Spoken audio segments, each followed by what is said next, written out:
Hay momentos en los que la existencia se vuelve un largo pasillo sin ventanas, una sala vacía donde resuenan nuestras oraciones, pero no se escucha ninguna respuesta. Días donde se sigue respirando por costumbre, no por esperanza, donde la fe ya no es una llama encendida, sino una brasa apenas tibia que tiembla en la oscuridad. Uno mira al cielo y parece no haber nadie. Uno suplica, pero las palabras se pierden en la inmensidad. Y en ese espacio sagrado y trágico donde el alma se siente abandonada, nace una pregunta tan antigua como la humanidad misma. ¿Dónde está Dios cuando la vida se rompe en 1000 pedazos y todo parece injusto, impasible, cruel? ¿Dónde está el Dios que prometió consolar a los afligidos, sanar a los quebrantados, sostener a los caídos? Y aunque la doctrina enseñe que Él siempre está presente, el corazón humano se atreve a decir la verdad, que muchos callan por temor. Hay momentos en los que simplemente no lo sentimos, y esa ausencia nos duele más que el propio sufrimiento. Pero ese silencio de Dios, por incomprensible que parezca, también está contenido en las Escrituras. No es un invento moderno ni una señal de fe débil. Es una experiencia profunda, legítima, compartida por hombres y mujeres que, a pesar de su devoción, fueron enfrentados al abismo del silencio divino. Job, por ejemplo, no era un pecador cualquiera, ni un hombre apartado de la voluntad de Dios. Era recto, íntegro, temeroso, fiel, y sin embargo perdió todo. Hijos, bienes, salud, todo. Pero lo más doloroso no fue lo que perdió, sino el silencio que encontró después, cuando alzó su voz para entender, para recibir consuelo. Lo único que escuchó fue el eco de su propio llanto. Durante capítulos enteros, la voz de Dios brilló por su ausencia. La historia que muchos citan como ejemplo de paciencia, también es una crónica de soledad, de abandono aparente, de noches interminables. Y sin embargo, Job no maldijo, no porque no quiso, sino porque eligió confiar aun cuando su alma estaba rota. Porque entendió que hay una fe que no necesita sentir para creer.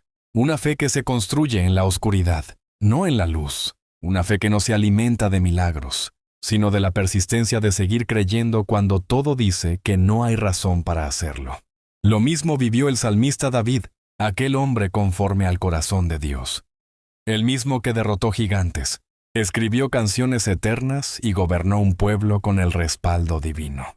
Aún así, en lo secreto de su espíritu, dejó registrada una verdad que nadie puede ignorar. En medio de su dolor, escribió que sus lágrimas eran su único alimento de día y de noche. Que sus enemigos se burlaban de él diciendo, ¿dónde está tu Dios? Que su alma estaba turbada, abatida, herida, y no se avergonzó de confesarlo. Porque la fe auténtica no es la que siempre proclama victoria, sino la que es capaz de admitir su fragilidad. David no ocultó su angustia, la llevó a la presencia de Dios. No buscó respuestas inmediatas, buscó sostenerse en la memoria de quien era su refugio. En los momentos donde no sentía a Dios cerca, recordaba lo que ya había hecho por él. No porque eso resolviera el dolor, sino porque en la oscuridad, la memoria es una antorcha. Porque cuando el presente duele, el pasado puede ser un ancla. Y David, como muchos de nosotros, tuvo que caminar días enteros con la única compañía de sus recuerdos de fe, con la promesa de un Dios que parecía callado, pero que, en lo profundo, seguía siendo fiel. Y si aún quedaran dudas, basta con mirar al centro mismo del cristianismo, al momento más trágico, más crudo, más santo de toda la historia bíblica. Jesús, el Hijo amado, el Mesías, el Redentor, colgado en una cruz, desfigurado por el dolor, abandonado por sus discípulos, humillado por su pueblo, sangrando por una humanidad que no comprendía su sacrificio. Allí, en ese monte maldito, no pronunció un himno de victoria, ni una declaración triunfal. En su hora más oscura, gritó lo que cualquier humano ha gritado en su interior alguna vez. Dios mío, ¿por qué me has desamparado? Y ese grito no fue una blasfemia, ni una duda peligrosa. Fue la más sagrada de todas las oraciones, porque vino de un corazón quebrantado que seguía llamando a Dios suyo, aunque no entendía su silencio. Fue el clamor de quien se siente solo, pero no deja de buscar. De quien sufre, pero no abandona la fe. De quien no ve, pero sigue caminando. Jesús, en su humanidad, nos enseñó que incluso el más justo puede atravesar el valle del silencio. que incluso el más santo puede sentirse abandonado, y que no hay vergüenza en confesarlo. Porque el silencio de Dios, aunque incomprensible, no es señal de rechazo. Es parte de la pedagogía divina. Es un lenguaje que no se oye con los oídos, sino con el alma. Un lenguaje que forja carácter, que purifica intenciones, que desnuda el corazón. Y aunque duela, ese silencio puede ser el lugar donde la fe se vuelve más pura, más real, más profunda. Allí, en ese desierto sin palabras, el alma se encuentra consigo misma y con un Dios que, aunque no habla, sigue amando. Un Dios que, aunque parece lejos, sigue sosteniendo. Un Dios que no siempre responde cuando queremos, pero que nunca abandona. Porque hay veces en que la prueba no consiste en recibir respuestas, sino en seguir creyendo sin ellas. Hay silencios que destruyen, pero hay otros que revelan. El alma humana, acostumbrada a buscar respuestas inmediatas, se revela cuando el cielo no responde. Pero la Escritura revela que no es en la abundancia donde se forma el corazón fuerte, sino en la carencia. No es en el ruido de los milagros donde se descubre la profundidad del carácter, sino en la aparente indiferencia de un Dios que calla. Porque cuando todo falta, cuando todo se derrumba, cuando lo que se pidió no llega, ahí se muestra si lo que se tiene es fe o solo expectativa. Muchos confunden a Dios con los resultados. Confunden fe con recompensa inmediata. Pero la verdadera fe es la que no depende del aplauso divino ni de las bendiciones visibles. La verdadera fe es la que atraviesa el fuego, la que camina sobre ruinas, la que aún con las rodillas temblando, no se rinde. No porque entienda lo que Dios está haciendo, sino porque decidió confiar aunque no lo comprenda. Y ese tipo de fe, la que permanece aún sin señales, es la que transforma al creyente en testigo de lo eterno. Los profetas lo sabían. Jeremías, por ejemplo, fue llamado desde el vientre para ser voz de Dios ante un pueblo rebelde. Su misión no era popular. No predicó prosperidad ni seguridad. Anunció juicio, clamor, ruina. Fue rechazado, golpeado, encarcelado, y lo más duro no fue la persecución externa, sino el conflicto interno. El alma del profeta se quebraba cada vez que hablaba. No era un hombre de piedra. Era un corazón herido cumpliendo un mandato divino. En su libro, Jeremías no oculta su desesperación. Confiesa que maldijo el día en que nació, que deseó no haber sido llamado, que se sintió burlado por Dios. Y sin embargo, no dejó de hablar, porque había fuego en sus huesos, porque aunque todo dentro de él gritaba por detenerse, algo más fuerte lo empujaba a seguir. Esa es la imagen del creyente real, no del que siempre sonríe, sino del que se arrastra en medio del dolor, pero no se detiene. Porque el silencio de Dios no le impide avanzar. Porque su misión no depende del consuelo, sino del llamado. Y ese llamado, cuando es verdadero, sostiene incluso cuando todo parece perdido. El mismo conflicto vivió Elías, aquel profeta que desafió a los falsos dioses, que oró y descendió fuego del cielo, que hizo temblar a reyes y pueblos enteros. Y sin embargo, después de su mayor victoria se sintió solo. Corrió al desierto y pidió morir. No por falta de poder, sino por cansancio del alma. Elías, el fuerte, el imbatible, el escogido, también conoció la desesperanza. Y en ese momento, Dios no le habló con fuego ni con terremoto.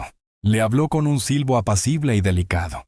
Porque hay momentos en que el alma no necesita grandezas, sino ternura. No necesita truenos, sino susurros. No necesita respuestas, sino presencia. Y aunque Dios guardó silencio durante el dolor de Elías, cuando habló, lo hizo con compasión. No lo reprendió, no lo acusó. Lo alimentó, lo fortaleció, lo envió de nuevo. Porque incluso los más valientes necesitan ser sostenidos. Porque incluso los que han visto milagros necesitan recordar que el Dios que hizo fuego descender también sabe hablar en el susurro del alma rota. ¿Y tú? Que tal vez estás leyendo esto mientras atraviesas tu propio desierto. Debes saber que no estás solo. Que el silencio que sientes no significa abandono. Que la oración sin respuesta visible no es una pérdida de tiempo. Que la noche larga no es un castigo, sino un escenario donde tu fe está siendo purificada. Hay cosas que solo se aprenden en la oscuridad. Hay verdades que solo se revelan cuando todo lo demás se ha derrumbado. Y aunque tu carne se canse y tu espíritu tiemble, hay una promesa que permanece firme. Dios no olvida a los que claman en lo secreto. Y aunque hoy no entiendas el porqué del silencio, mañana podrás mirar atrás y ver que nunca estuviste realmente solo. Porque en lo invisible, en lo oculto, en lo que no podías percibir, Él seguía trabajando. La cruz no fue solo un instrumento de tortura. Fue el escenario de la mayor soledad que el mundo ha presenciado. Allí no colgaba simplemente un hombre justo acusado por injustos. Allí se suspendió el Verbo eterno, la palabra hecha carne, el Hijo amado que caminó entre los hombres, y que ahora estaba colgado entre el cielo y la tierra. Y en ese momento sagrado, en medio del dolor y la sangre, Jesús gritó palabras que aún resuenan en el alma de quien sufre. Dios mío, ¿por qué me has abandonado? Aquella frase no es una blasfemia ni una debilidad. Es el eco humano del dolor divino. Es el testimonio vivo de que incluso el Hijo sintió el peso del silencio del Padre, Jesús, que podía sanar con una palabra. Ahora colgaba herido, ensangrentado, solo. Jesús, que caminó sobre las aguas y resucitó muertos, ahora parecía incapaz de sostener su propio aliento. Y ese grito, ese clamor desesperado, nos permite entender algo profundo, que la fe verdadera no excluye el dolor, sino que lo atraviesa. En ese grito, Jesús no reniega de Dios. Le habla, le clama, le llama suyo aun cuando lo siente ausente. Y eso es fe, no la que siempre canta, sino la que llora sin dejar de mirar hacia el cielo. No la que celebra bendiciones, sino la que en medio de la angustia no deja de orar. El Cristo colgado en la cruz nos enseña que Dios no es ajeno al sufrimiento humano, que no observa desde lejos, que no es indiferente ni cruel, que Él mismo decidió entrar en el dolor del mundo. Y en ese momento en que el cielo no respondió, en que no descendieron ángeles, en que los cielos no se abrieron, se forjó la mayor victoria. Porque fue en ese silencio donde se consumó la salvación. Fue en esa aparente derrota donde se selló la redención del alma humana. Y por eso, cuando tú sientes que Dios guarda silencio, recuerda que Jesús también estuvo allí, que tu Dios no es ajeno al vacío, que tu Salvador conoce las lágrimas, la angustia, el abandono, y si Él atravesó el silencio para darte vida, tú también puedes atravesarlo con esperanza. No es pecado sentirse solo.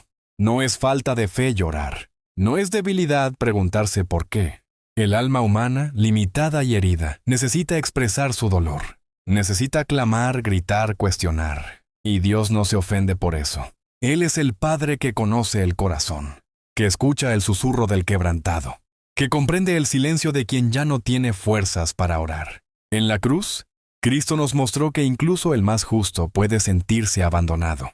Pero también nos mostró que ese abandono no era el final, que después del silencio vino la resurrección, que después de la noche vino la luz, que después del grito vino la gloria. Por eso, aunque ahora no entiendas, aunque ahora todo parezca confuso, no te sueltes.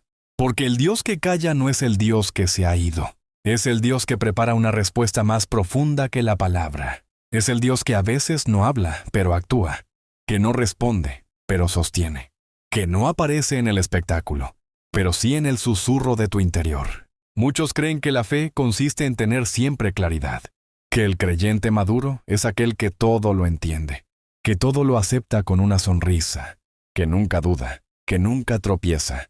Pero eso no es fe, eso es ilusión religiosa. La fe verdadera es la que se construye en el lodo, es la que resiste con heridas, es la que camina con miedo pero sigue caminando. Es la que se aferra incluso cuando todo lo que sentía de Dios desapareció. Es la que se sostiene por convicción, no por emoción. Es la que decide confiar cuando ya no hay razón humana para hacerlo. Y esa es la fe que transforma. La que hace del débil un testigo. La que convierte el sufrimiento en una fuente de sabiduría. La que atraviesa el silencio no para ser recompensada, sino porque sabe que Dios está aunque no lo sienta. Y en esa convicción, el alma encuentra su refugio.